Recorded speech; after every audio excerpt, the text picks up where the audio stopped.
বিভিন্ন জায়গায় হকার উচ্ছেদ করা হচ্ছে, রাস্তাঘাট পরিষ্কার করা হচ্ছে, ফুটপাত পরিষ্কার করা নিয়ে কুণাল ঘোষ পুরমন্ত্রী অগ্নিমিত্রা পালকে তীব্র কটাক্ষ করেছেন। কি বলেছেন শোনাবো। মন্ত্রী অগ্নিমিত্রা পাল ম্যাডাম যেভাবে ঘুরছেন ফুটপাত গুলো ক্লিয়ার করার জন্য, একটুখানি আরো জায়গাটা বার করার জন্য, ভালো ভালো ভালো।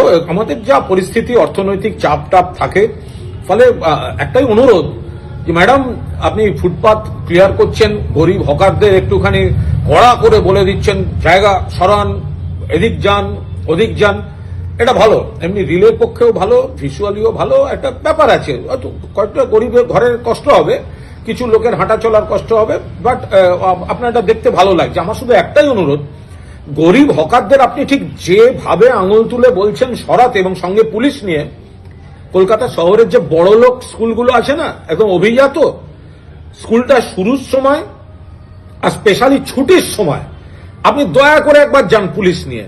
তখন যখন প্রভাবশালীদের গাড়ি, বড় লোকদের গাড়ি রাস্তা জুড়ে একটা রো, দুটো রো, তিনটে রো যখন দাঁড়িয়ে থাকে আর জ্যামটা হয়, ম্যাডাম গরিব হকারকে যেমন বলছে সরে যাও, ঠিক তেমনি ভাবে যখন গরিব হকারের উপর আপনি বুলডোজার চালাচ্ছেন, ক্রেন নিয়ে যান, ঠিক সেই সময় তিন রোয়ে দাঁড়িয়ে থাকা বড় লোকের দামি গাড়িগুলো ক্রেন দিয়ে যদি নিয়ে যেতে পারেন, স্যালুট করব।